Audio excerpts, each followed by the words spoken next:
Oh, Lady Eleanor, the ballroom is magnificent tonight. Indeed, and your gown is simply stunning, Princess. Have you heard who is attending? The doors of Hartwell Manor burst open so hard they cracked against the walls. 120 princesses poured into the grand ballroom, each one more dazzling than the last. Jewels caught the candlelight. Silk rustled against marble floors. Perfume filled every corner of the room like a thick, sweet cloud. Ladies from 7 kingdoms had crossed mountains and seas for this one night, one chance, one man, the Duke of Ashverne. And he stood at the top of the staircase, tall, broad-shouldered, jaw sharp enough to cut glass, eyes cold as winter stone. He looked out at the sea of royalty below him and felt absolutely nothing. His fingers curled around the gold railing. His chest was tight. Not from nerves, not from excitement, from something else entirely.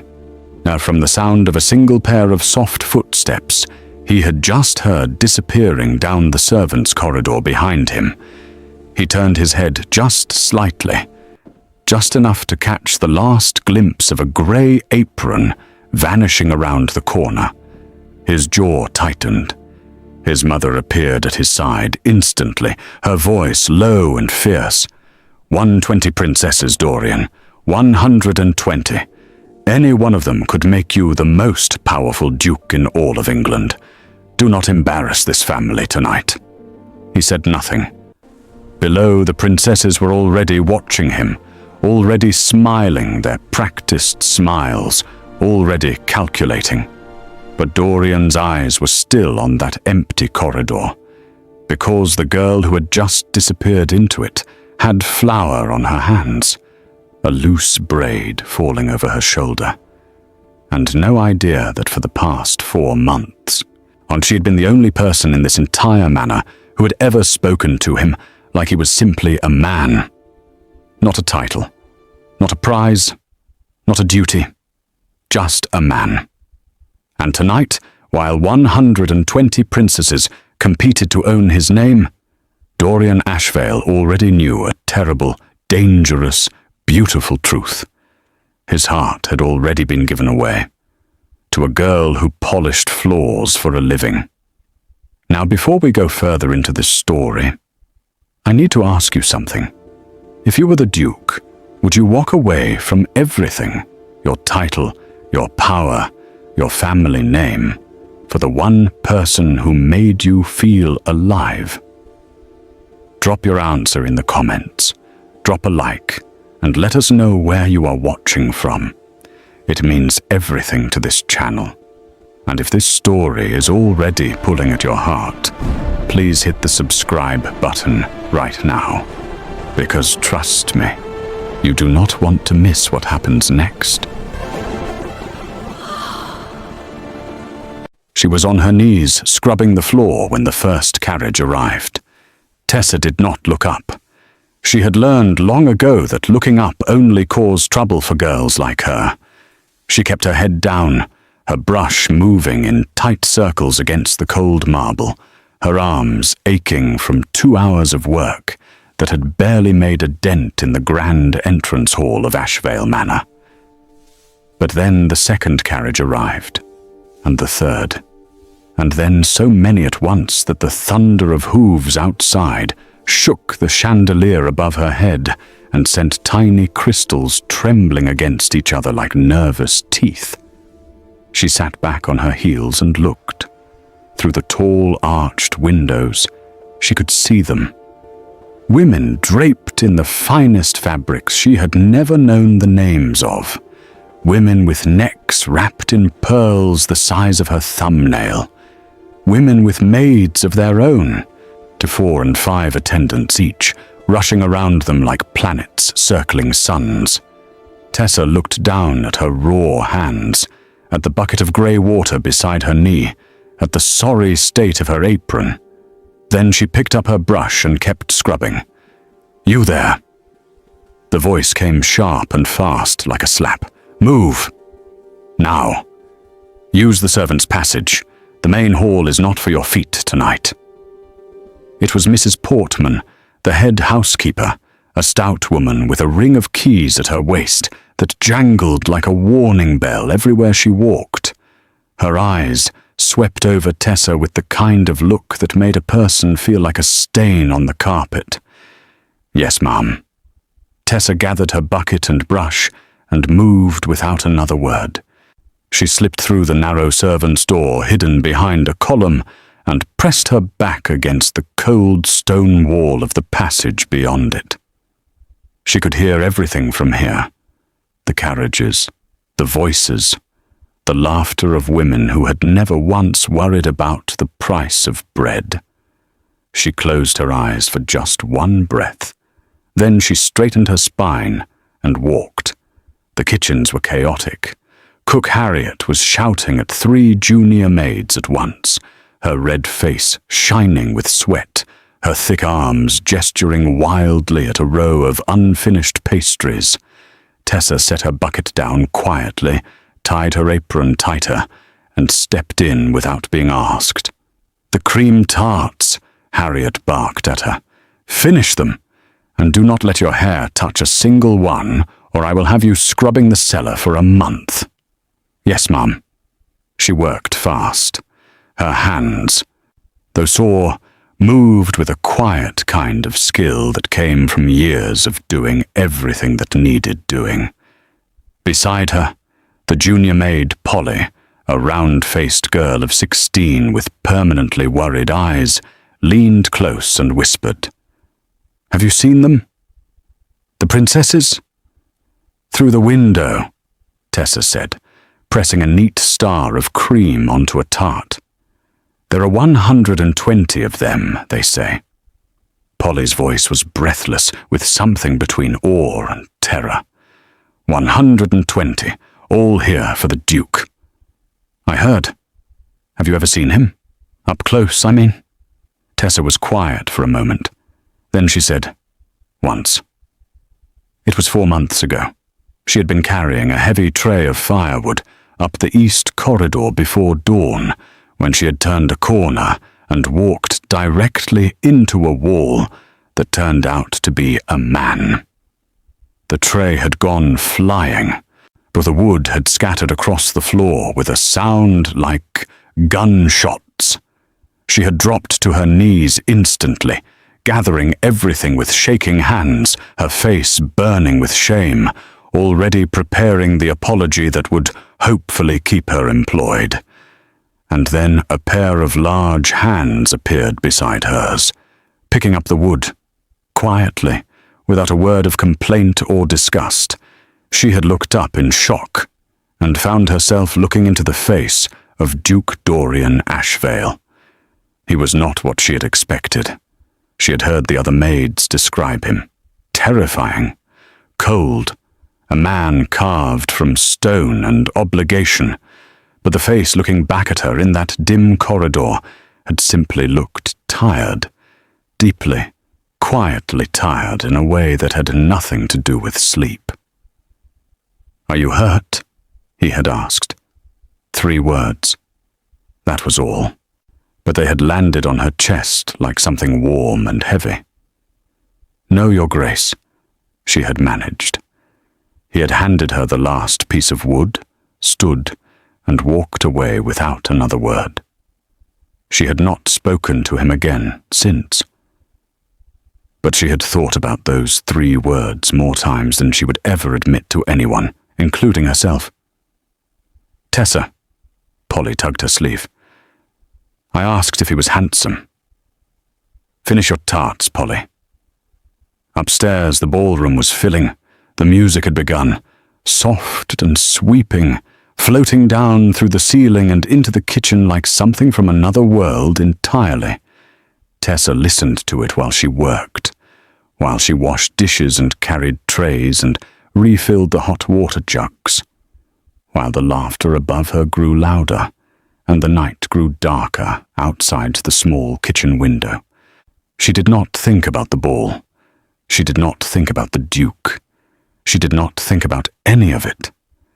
She thought about her sick mother in the small cottage at the edge of the village, about the rent that was 3 weeks behind, about the letter from the landlord that she had folded into her apron pocket this morning and had not been able to bring herself to read fully because she already knew what it said. She carried a tray of hot water jugs to the upper floor, moving through the servants' corridor as quietly as a shadow. She was almost past the ballroom when a door swung open and a woman stepped directly into her path. Tessa stopped so fast the jugs rattled. The woman was tall, golden-haired, and radiated the specific kind of displeasure that only the truly wealthy had perfected. She looked Tessa up and down with eyes like chips of pale ice. "You," she said, "where is the retiring room?" "Third door to the left, my lady." The woman did not move. Her gaze stayed on Tessa's face in a way that felt like fingers pressing on a bruise. "What is your name, girl?" "Tessa, my lady. Tessa Wynne." "And what exactly are you doing up here?" "Delivering the water jugs, my lady." The woman stepped slightly closer. Her voice dropped. "I have seen the Duke look in the direction of this corridor twice tonight. Twice.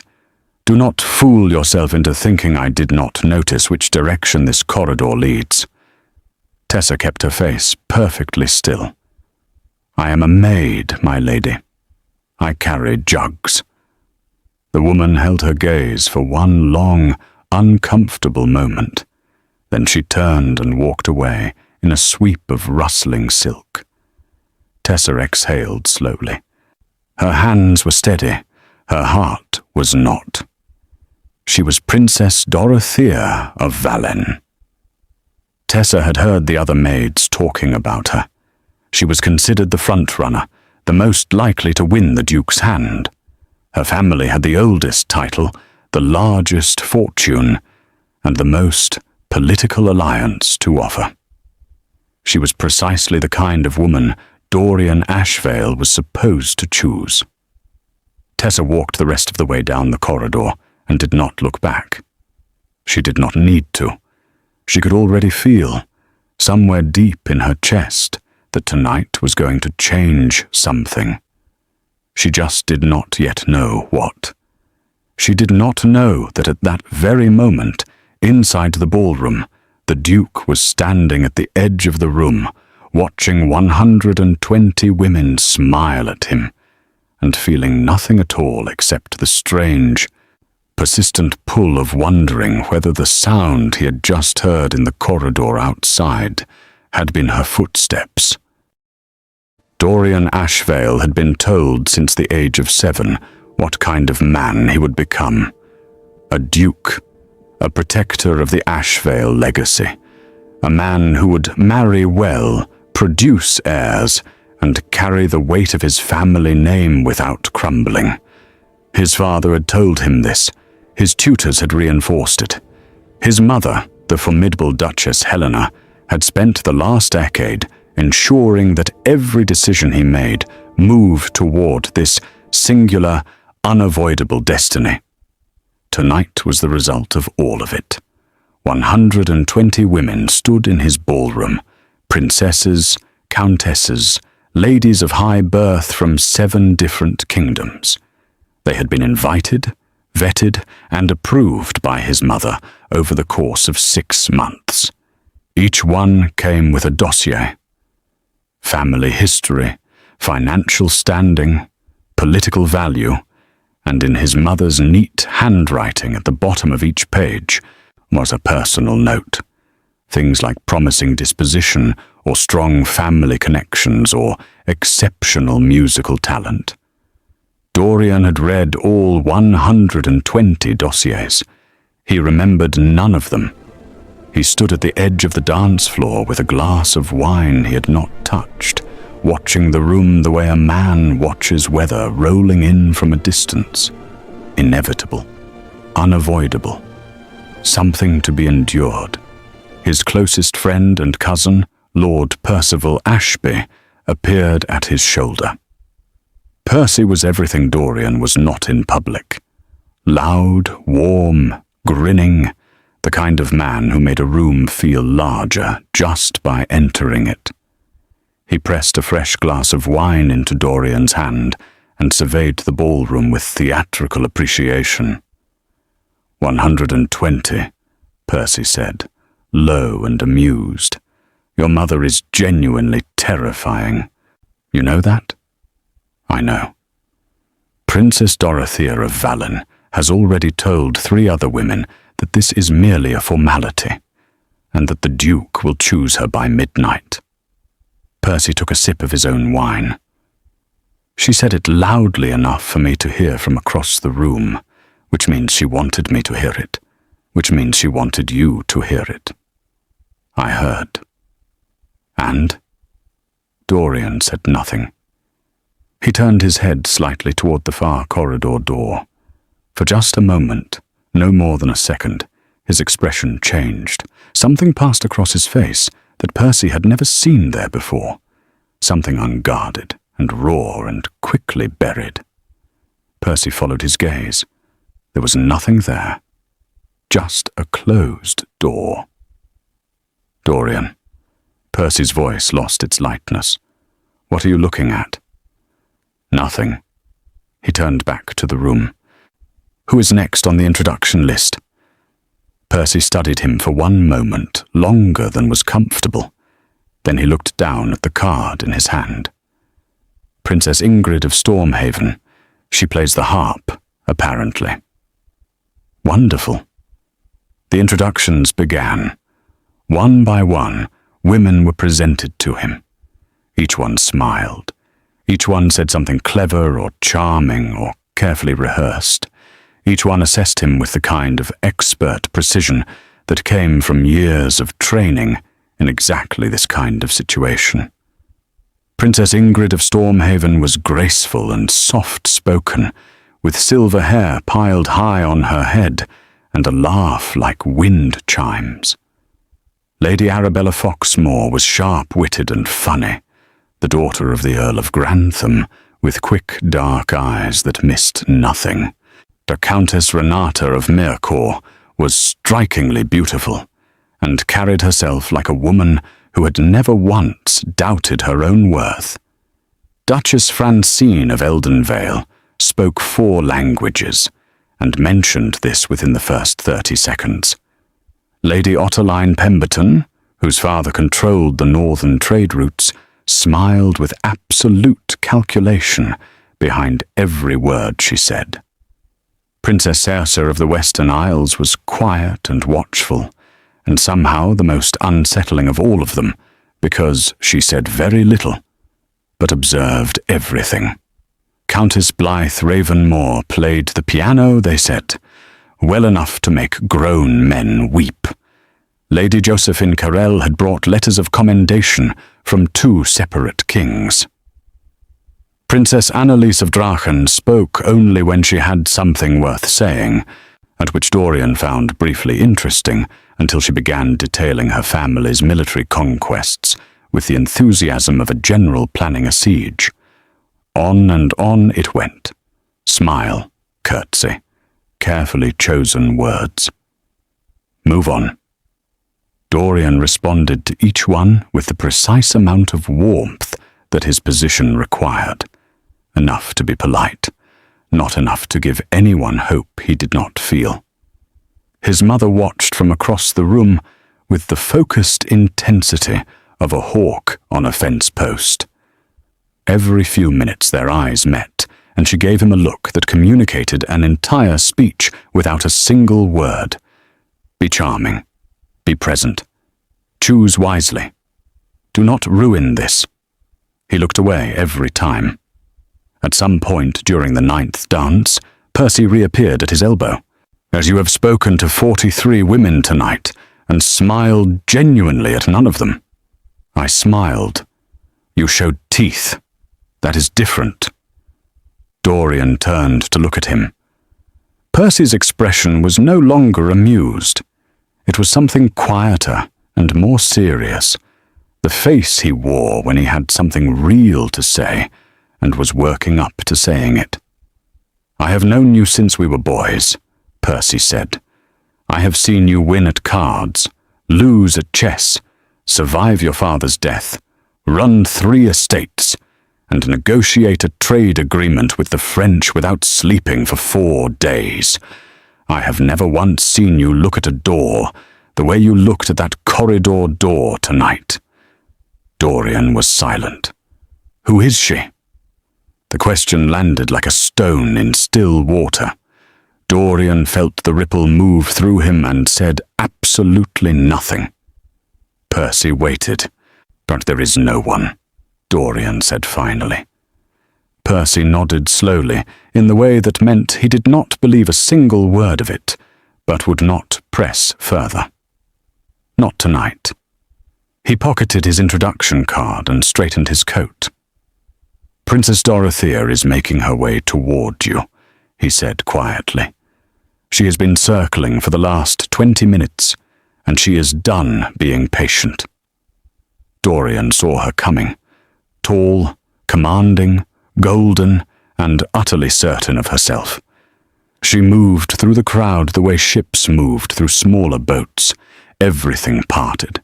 Everything made way.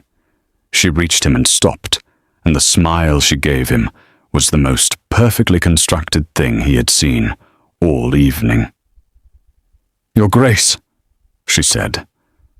Her voice was low and smooth and deliberately intimate.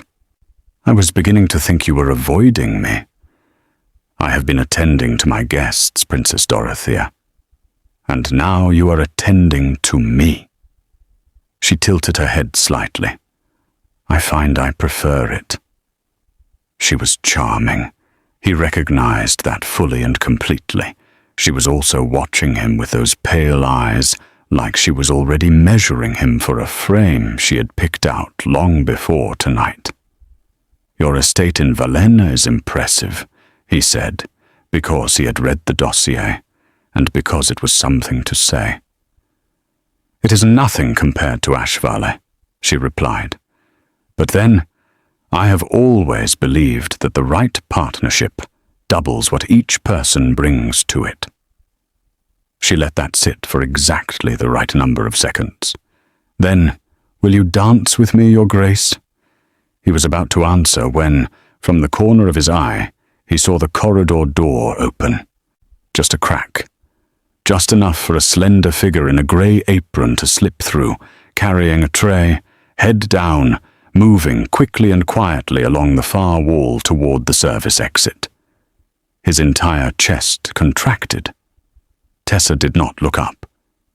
She never looked up. She crossed the edge of the room in 12 steps and disappeared through the service door without once raising her eyes. But he had seen her. And something in him that had been locked and bolted and buried under 4 months of deliberate distance shook itself loose in the space of those 12 steps. "Your Grace?" Dorothea's voice pulled him back. Her eyes had sharpened. She had noticed the shift in his attention, and she was too intelligent not to know what it meant. He turned back to her fully. He gave her the smile his mother had trained him to give. Controlled. Appropriate. Empty. "I would be honored," he said. He danced with her. He said the right things. He was everything the room needed him to be. And the entire time, through every turn and step and polished exchange, one thought moved through him like a current under still water. He needed to talk to her. Not tomorrow, not next week, not after the ball ended and the carriages left and his mother declared a winner and the rest of his life was decided by someone else. Tonight. The clock on the mantel read 11:15. His mother expected an announcement by midnight, 45 minutes. That was all the time he had before everything closed in around him permanently. He had spent 4 months telling himself it was nothing, that the pull he felt was foolish and impossible, and beneath the weight of his responsibilities. and that a man in his position could not afford to feel things that made no practical sense. He had been wrong about all of it. He finished the dance with Dorothea, excused himself with perfect courtesy, handed his untouched wine to a passing footman, and walked with measured, deliberate calm toward the far corridor door. Percy watched him go. He did not stop him, but his eyes followed every step, and the look on his face was the look of a man watching something either wonderful or catastrophic begin, and not yet knowing which.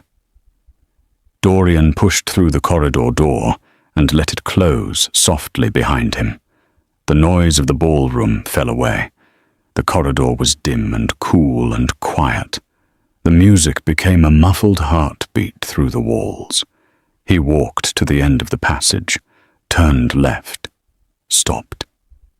She was there, standing at the top of the servants' stair, tray in hand, completely still, because she had heard his footsteps, and there was nowhere to go.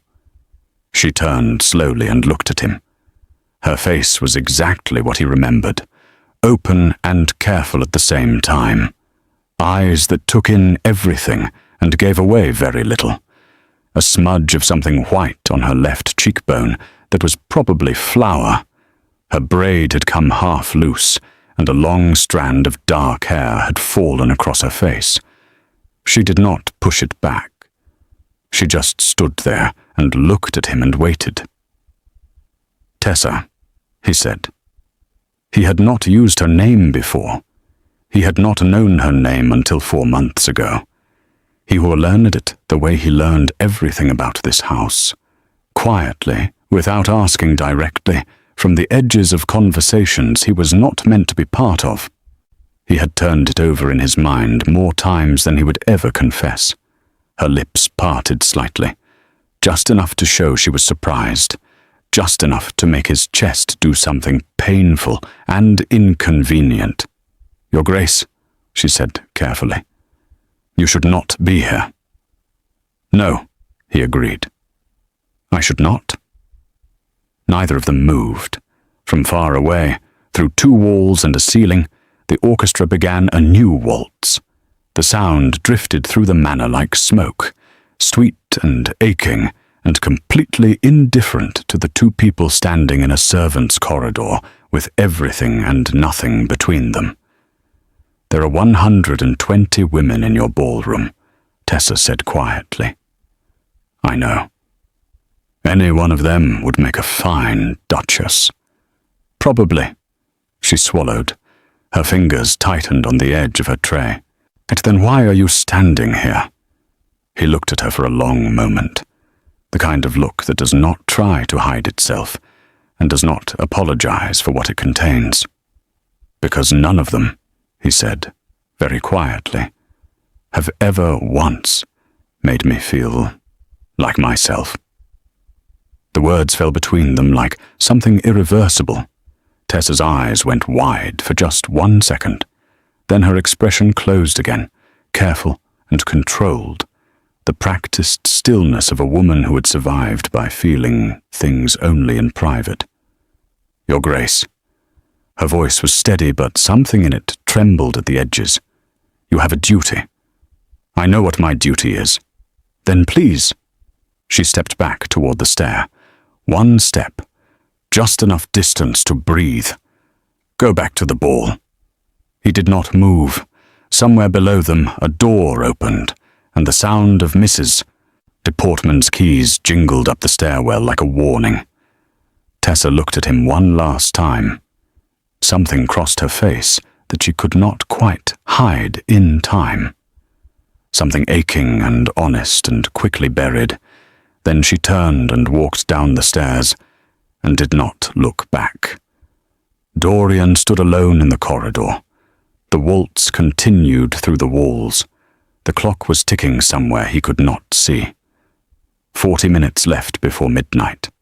He pressed one hand flat against the cold stone wall and stood very still and understood, with the full weight of everything it meant, that he was in serious trouble.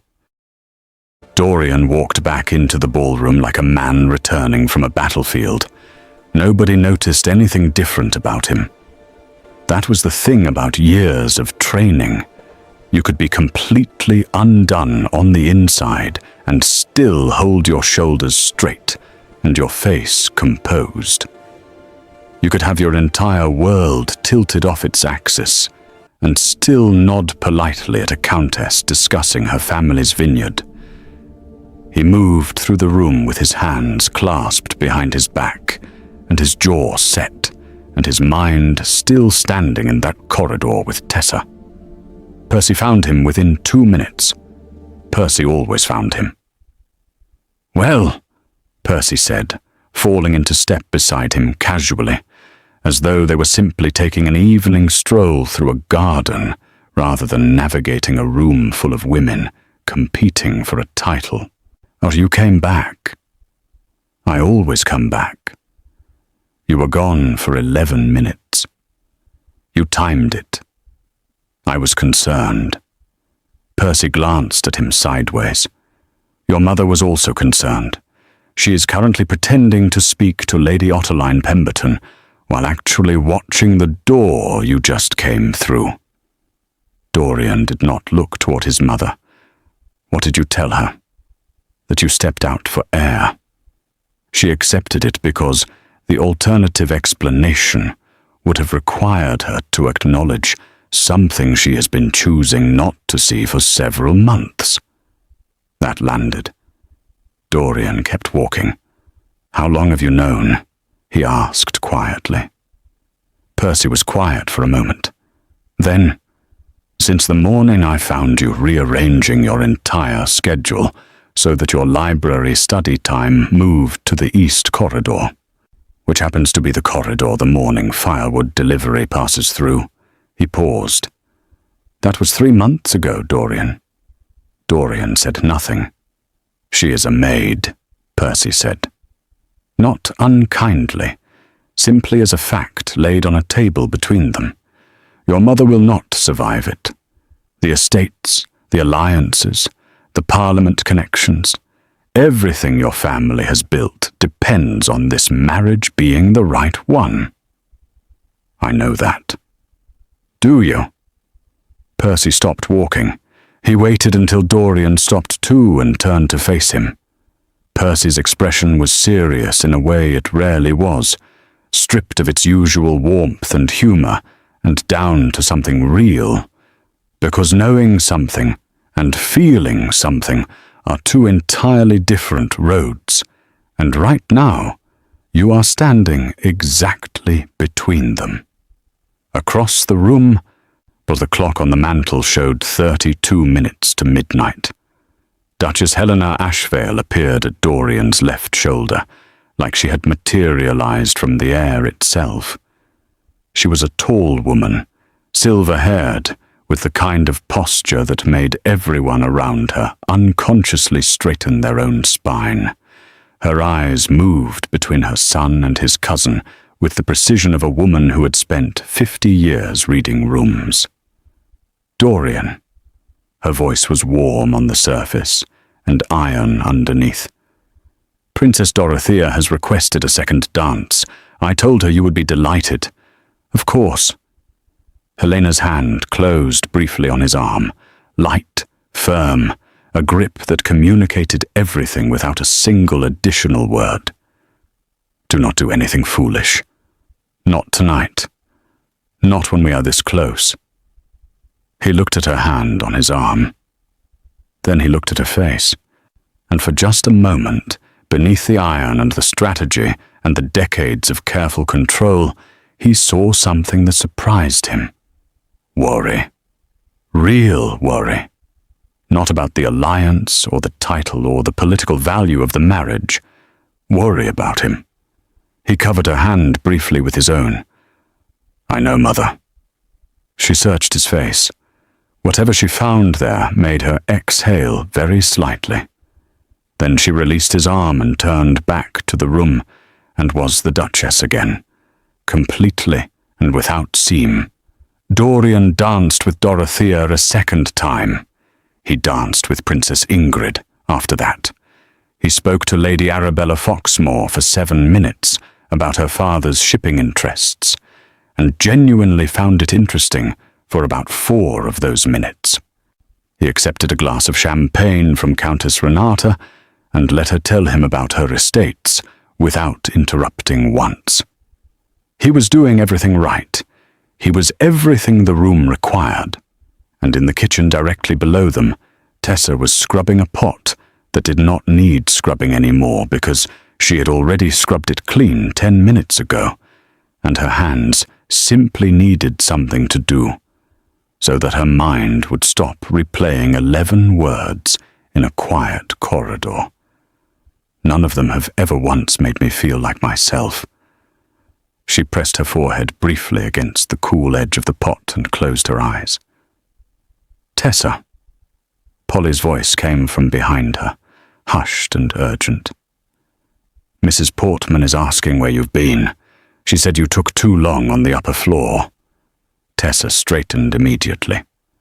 I am here now, she also said. Polly hesitated, or dropped her voice even lower.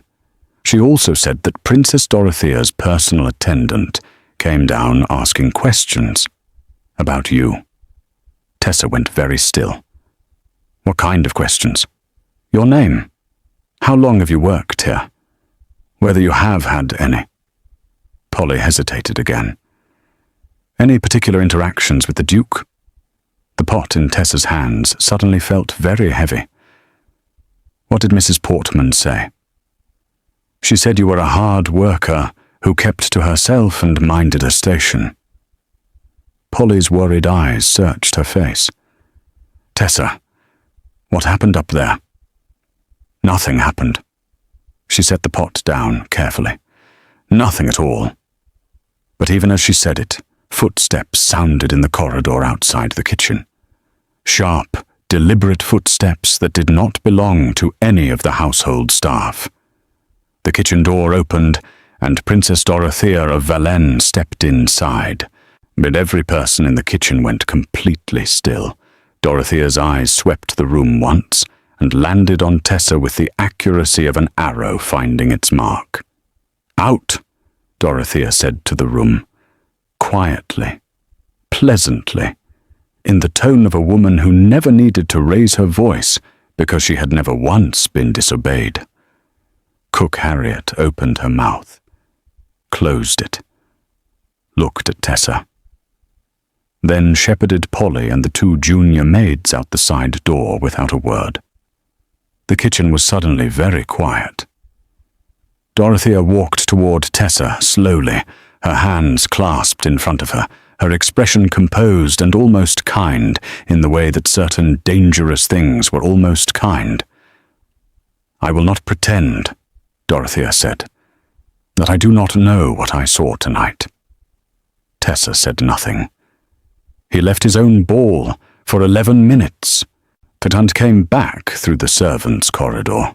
She stopped 3 feet away, close enough that Tessa could see the intelligence in those pale eyes and understand fully that this woman was not simply jealous. She was strategic. I am going to ask you something, and I would like an honest answer. My lady, has the Duke spoken to you privately before tonight? Tessa met her gaze steadily. I am a maid, my lady. I carry firewood and trays and wash pots. Dorothea studied her for a long moment. Then something shifted in her expression. Not softened, sharpened in a different direction. You are also, she said quietly, not going to answer my question, which is itself an answer. She took 1 step back. I came here tonight, prepared to win this fairly. I want you to understand that. I am not a cruel woman, but I am a determined one. Her eyes held Tessa's with absolute directness. Whatever you think is happening, it cannot happen. You understand what his family would lose, what he would lose, what you would face. A pause. Do you care about him? The question hit like cold water. Tessa's jaw tightened. Your Grace would do well to return to the ball. Dorothea nodded slowly, almost respectfully. Think carefully, girl. Caring about someone sometimes means stepping back. She turned toward the door. Stopped. Without looking back, she added, I would not have him be unhappy, but I also will not lose. Then she was gone. Tessa stood alone in the kitchen for a long moment. Then she untied her apron, folded it neatly on the counter, and walked out the back door into the cold night air because she needed to breathe something that did not feel like it was closing in around her. The garden behind Ashvale Manor was not lit at night. It was the one place on the entire estate that the ball had not reached. No candles, no music, no silk or jewels or calculated smiles, just cold air and dark hedges, and a narrow stone path that wound toward a small iron bench beside a fountain that had been turned off for winter. Tessa sat on the bench and looked at the sky. She was not crying. She was something worse than crying. She was thinking very clearly, which was always more painful. She thought about what Dorothea had said, about what Dorian had said, about the 11 words that were still moving through her like a splinter she could not reach. Or she thought about her mother's illness, and the landlord's letter, and the 3 weeks of back rent, and the reality of what her life was made of, when you stripped away the dangerous and foolish feelings she had no business feeling. She was Tessa Wynne. She was 20 years old. She had been a maid at Ashvale Manor for 2 years. Before that, she had worked in a laundry. Before that, she had helped her mother take in sewing until her mother's hands had gotten too weak for the needle. She had no family name that meant anything. No fortune, no connections, no dossier with a personal note at the bottom in a duchess's handwriting. She had a bucket and a brush and a dying mother and 3 weeks of unpaid rent. That was what was real. She pressed her cold hands together in her lap and breathed the night air and told herself very firmly to be sensible. The garden gate opened. She knew his footsteps before she turned around. She had scrubbed enough floors in enough corridors to have memorized the sound of every set of footsteps in this manor without meaning to. His were unhurried, and even the steps of a man who owned the ground he walked on, but without arrogance, just certainty. She turned anyway, because not turning would have been its own kind of lie. Dorian stood at the garden gate in his full evening dress, his dark coat sharp against the pale winter hedges, his breath making small clouds in the cold air. He looked at her sitting on the bench, and something in his face shifted quietly. "Mrs. Portman told me you had stepped outside," he said. "Mrs. Portman should not have done that." "No." He walked toward her slowly. "She should not have." He stopped a few feet away, close enough to talk, far enough to be decent. "Are you cold?" "I am fine." He looked at her hands in her lap, said nothing about the fact that they were clearly shaking, which she chose to attribute to the cold air and not to him standing 3 feet away from her in a dark garden, while 120 women waited for him inside. "You should go back," she said. "I know." "The clock." "I know." "Your mother." "Tessa." He said her name the way he had said it in the corridor, like he had been carrying it quietly for a long time and was only now setting it down.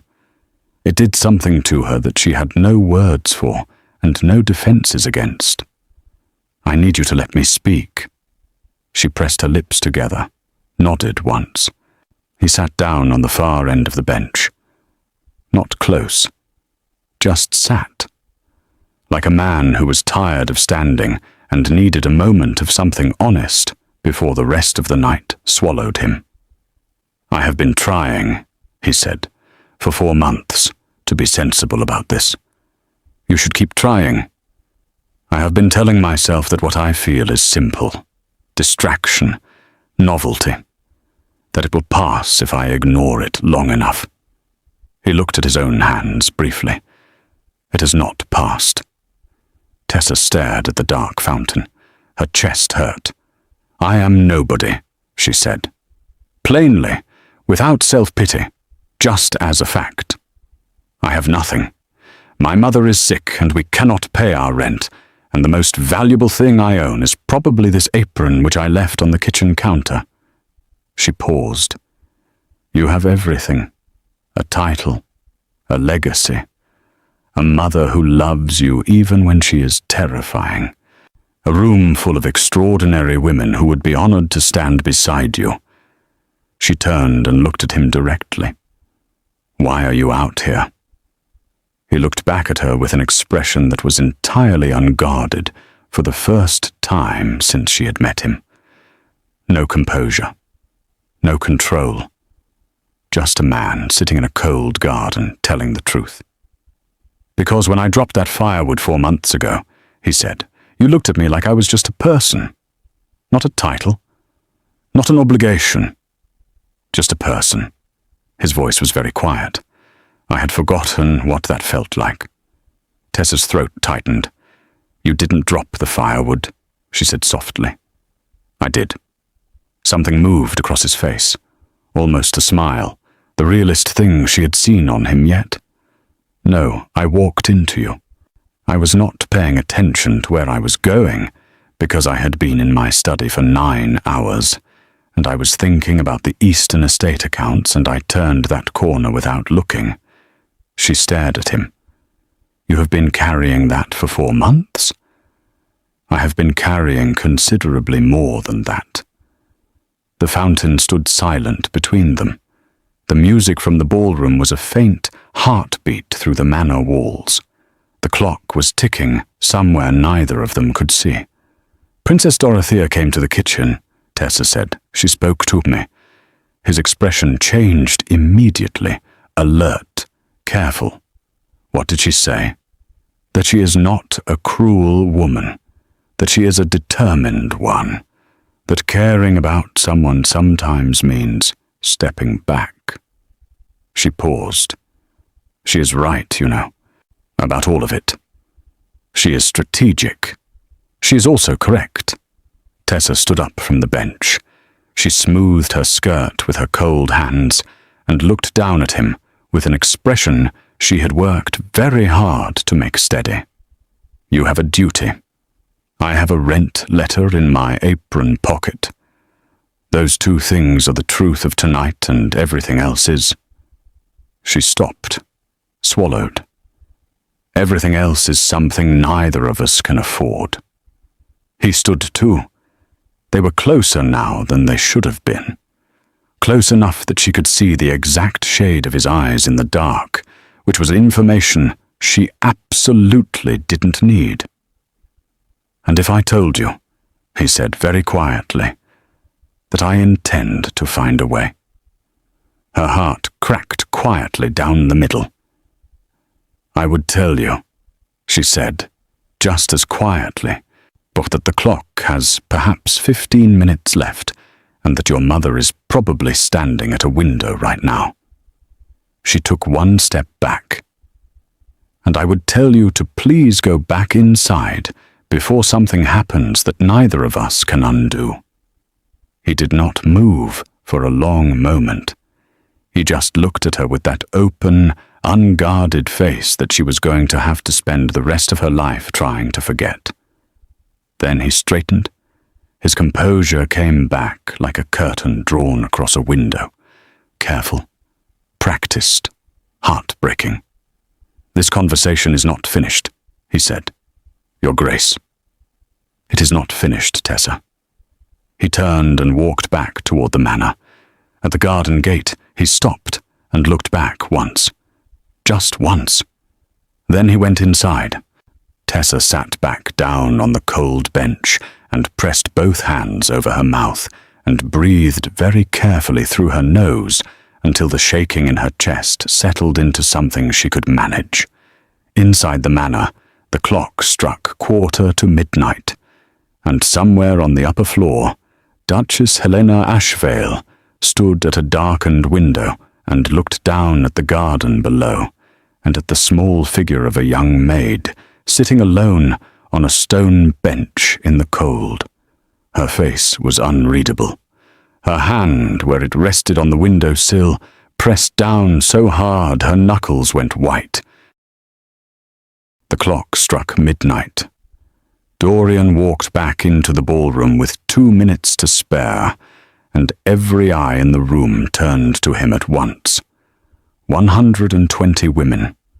120 carefully constructed smiles, each one sharpening with renewed attention as he crossed the floor toward the center of the room where his mother stood waiting. Helena looked at his face, read it the way only a mother who had spent 30 years studying her son could read it. Her expression did not change, but something moved behind her eyes. Something that was not anger. Something closer to grief and understanding, arriving at the same moment.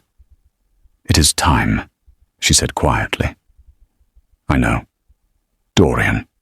She stepped closer. Her voice dropped to something that belonged only to him. "Whatever you are feeling right now, I need you to think about what this family has built, what your father sacrificed, what depends on this night. I have thought about nothing else for 4 months." She searched his face. "And?" He opened his mouth. Then the screaming started. It came from the direction of the servants' corridor, sharp and sudden and immediately wrong in a way that cut through the music and the chatter and silenced the entire ballroom in 3 seconds flat. Every head turned. Every conversation stopped. Dorian was already moving before anyone else had processed what they had heard. He pushed through the ballroom door into the corridor and stopped. Tessa was pressed against the wall, her arm twisted behind her back, held there by Dorothea's personal attendant, a large, severe woman named Greta, who had the look of someone who followed orders without asking questions. Dorothea stood 2 feet away, her composure intact, her pale eyes cold. On the floor between them was a shattered vase. Expensive, old. One of a pair that had stood in that corridor for 60 years. She broke it, Dorothea said calmly, as Dorian appeared. The maid. She was in the corridor without reason, and she knocked it from the stand. Tessa's face was white. Not from guilt, from the grip on her arm and from the particular humiliation of being held against a wall in front of a man she had just told to go back to his life. "Release her." Dorian's voice was very quiet, the kind of quiet that was more dangerous than shouting. Greta looked at Dorothea. Dorothea gave the smallest nod, and Greta released Tessa's arm. Tessa straightened immediately. Her chin came up. Her eyes found the middle distance and stayed there. More people had appeared. Percy at Dorian's shoulder. Several of the princesses crowded the doorway. 2 footmen. And then, moving through all of them with the particular authority of a woman who owned every room she entered, Duchess Helena. She took in the scene in 4 seconds. The shattered vase. Greta. Dorothea's composed face, Tessa against the wall, her son's expression.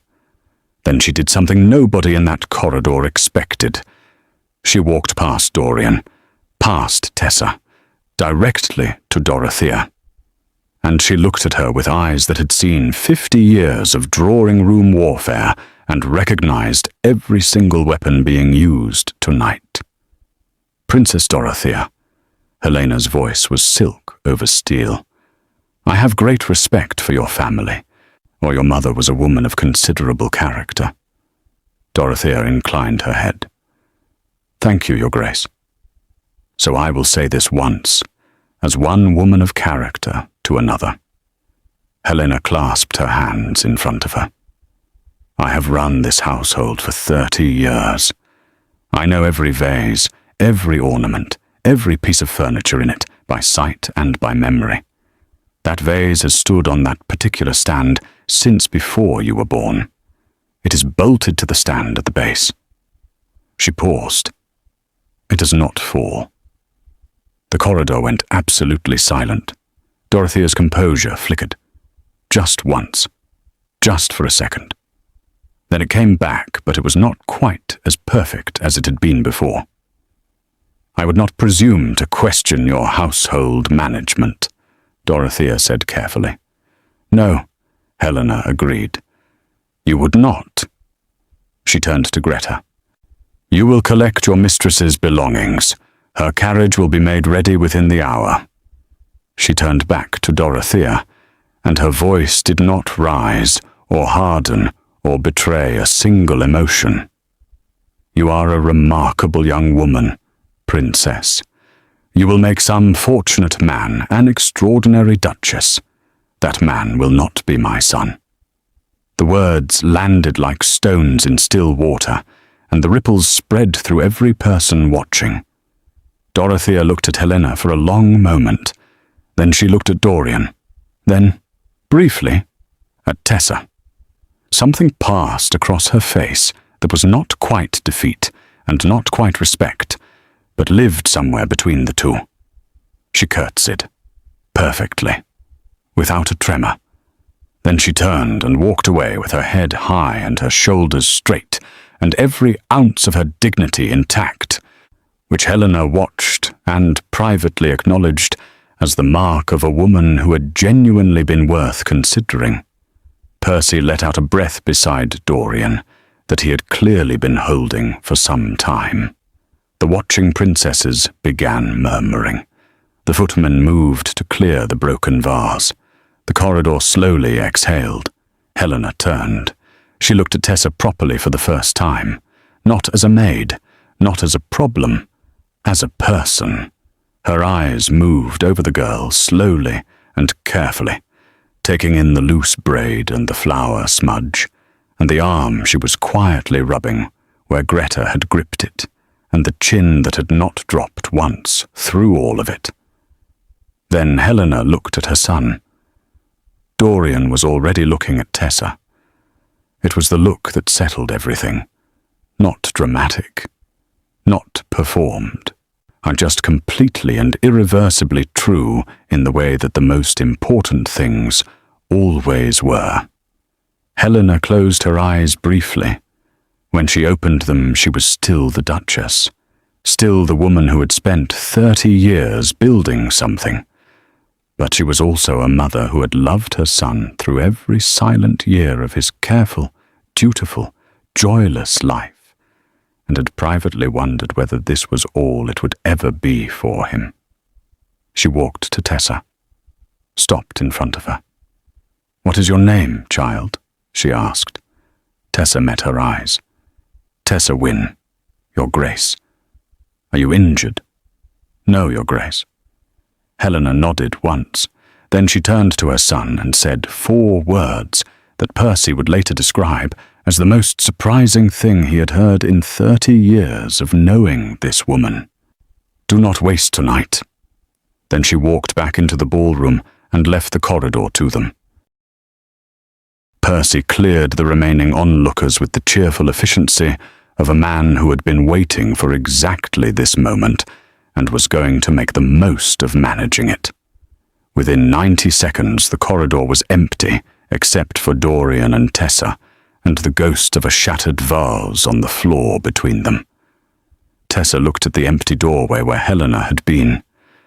"Your mother," she said, and then stopped because she didn't have words for what Helena had just done. "I know," Dorian said. "She defended me. She recognized the truth. She always does eventually." He stepped toward her, slowly, like a man approaching something he was afraid of, startling away. Your arm, let me see. 'Tis fine. Tessa. She held out her arm. He took it gently in both hands and pushed the sleeve back carefully and looked at the red marks Greta's grip had left, for his jaw tightened in a way that had nothing composed about it. I am genuinely fine, she said quietly. He did not release her arm. His hands were warm and careful, and she was very aware that this was the first time he had touched her, and that awareness was doing something complicated to her ability to think clearly. I heard you from inside the ballroom, he said. That sound. I did not scream. I was surprised. I know. I recognized the difference.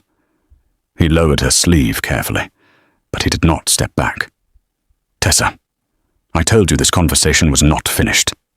She looked up at him. In the dim corridor light, his face was very close and very serious, and entirely without its public armor. The ball, she said weakly, is still happening. Percy is in there telling everyone I stepped out to consult with my mother about a formal announcement, which is actually true, just not the announcement anyone is expecting. Her heart rate did something alarming. Dorian. She had used his name. She had not meant to. It had come out before she could stop it, and now it was in the air between them, and there was absolutely nothing to be done about it. He went very still, the way people went still when something they had wanted very much suddenly became real. Say that again, he said softly. I should not have. Please. She looked at him, at this man who had picked up her firewood in a dark corridor at 5 a.m, and asked if she was hurt, and walked away without making it into anything, and had somehow in that small, quiet moment undone something in her that had stayed undone for 4 months, no matter how sensibly she had tried to reason herself back together. Dorian, she said, quietly, like something being set down with great care. He reached up and brushed the loose strand of hair from her face. One slow, deliberate movement. His fingers barely grazed her cheek, and she felt it in her entire chest. I have something to say to you, he said, and I need you to hear all of it before you tell me all the reasons it cannot work, because I already know every single one of those reasons, and I have been living with them for 4 months, and they have not changed anything. She nodded. Her throat was too tight for words. You are the most honest person in this house, he said. Not because you are simple or without ambition, because you choose honesty, even when performance would be easier and safer. You work without complaint and without expectation, and you look at people like they matter, regardless of what they are worth on paper. He paused. You looked at me like I mattered, before you knew I was watching, before there was anything to gain from it. You just did it because that is who you are. Her eyes were filling. She was furious at herself for it, and could not stop it. I am not a romantic fool, he continued. I understand duty. I understand legacy. I understand what my family name carries. But I also understand that I have been a dutiful, responsible, empty man for 32 years, and I am finished with the empty part. His voice was steady and certain in a way that made her chest ache with how much she believed him. I want to marry you. Tessa win. The words hit her like warm light hitting cold skin, overwhelming and gentle at exactly the same time. You cannot simply. She stopped, started again. Your title, your mother. Society will. My mother just told me not to waste tonight. That does not mean she meant. It means exactly what it means. She is not a woman who speaks accidentally. He took her hands in both of his, her cold, rough, hard-working hands inside his warm, steady ones. He looked down at them for a moment, and then back up at her face. There will be difficulty. I will not pretend otherwise. There will be people who talk and people who disapprove, and a period of adjustment that will not be comfortable for either of us. I know that. You are describing it very practically for a marriage proposal, she said, and her voice broke slightly on the last word, which ruined the steadiness she had been attempting. Something shifted in his face, warm and real and almost undone. Do you want something less practical? I want. She stopped, pressed her lips together. I want to know that you mean it. Not the title part or the announcement part. I want to know that you, the man who picked up firewood at 5 a.m, means it. He stepped closer, close enough that she had to look up to hold his gaze. I mean every word, he said. The man who picked up the firewood is the only one speaking right now. She breathed in, breathed out. My mother is sick, she said, and the rent will be handled by tomorrow morning. You cannot just...